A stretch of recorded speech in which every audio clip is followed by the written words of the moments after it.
आज आपण आलोय स्वामीनारायण मंदिरला भेट देण्यासाठी पुण्यामध्ये। तर नमस्कार, मी गणेश शिंदे, नवीन ब्लॉग मध्ये तुमचं स्वागत आहे। चला बघूया नवीन काहीतरी।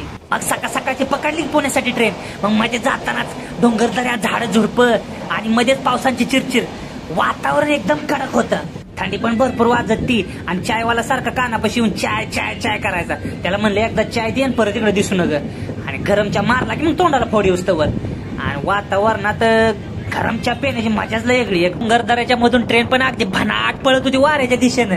तर पुण्यामध्ये पोहोचल्याबरोबर पहिल्यांदा गेलो स्वामीनारायण मंदिरात दर्शन घ्यायला। आणि विरुद्ध साईडला हायवे होता। हायवेला भनाट प्रचंड वेगानं वाहनाची वाहत होती। हॉर्नचा आवाज पे पे पे पे देत देत आणि इकडं हिरवगार वातावरण बघून एकदम मस्त वाटलं। बरोबर विरुद्ध साईडला स्वामीनारायण मंदिर आहे। हे बरोबर त्याचा लांबचा नजारा आहे आणि पुढून बघू एकच दिसतंय। चला पुढे जाऊया। मग सकाळच्या टाइमला इथं खूप गर्दी होते आणि छोट्या मुलांचं मनोरंजनाचं साहित्य काहीतरी ठेवलेलं आहे, म्हणजे खेळणी वगैरे काय काय ते। तर मंदिर बाहेरूनच किती सुंदर आणि अट्रॅक्टिव्ह दिसतंय आणि त्यामध्ये ते बाहेरचे झाड आणि गार्डन वगैरे जे काय आहे ते एकदम सुंदर आणि इथं आल्याबरोबर मन प्रसन्न झालं अगदी।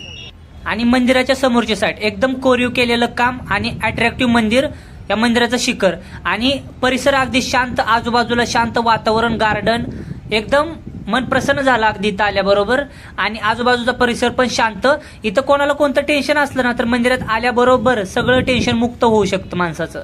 एवढं शांत आणि रम्य वातावरण आहे आणि शिखर पण अगदी सुंदर, एकदम मस्त आहे। म्हणजे मंदिराच्या बाजूला थोडा डोंगरी भाग आहे, तर झाडं वगैरे आणि हिरवळ एकदम मस्त आहे। पावसाळ्यात तर समजा हिरवळच असते इकडं आणि एकदम फ्रेश हवा येते वरून, तर एकदम छान वाटतं। मंदिराच्या बरोबर समोर हे पावलं आहेत आणि इथून मंदिराच्या पायऱ्यांना सुरुवात होते। आणि मंदिर जवळून पाहायचं झालं तर मंदिराचं संपूर्ण काम कोरीव काम आहे आणि संपूर्ण मंदिरावरती देवाच्या मूर्त्या कोरलेल्या आहेत।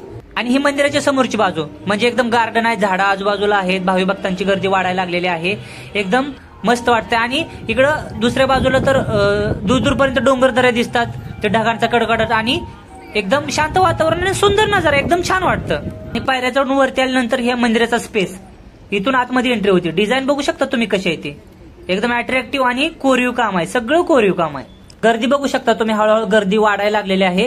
आणि ही पुण्यापासून थोडं आउट साईडला आहे, त्यामुळे इकडे कालवा गोंधळ किंवा गाड्यांचा आवाज, शोर शराबा, बिल्डिंग वगैरे असं काही नाही।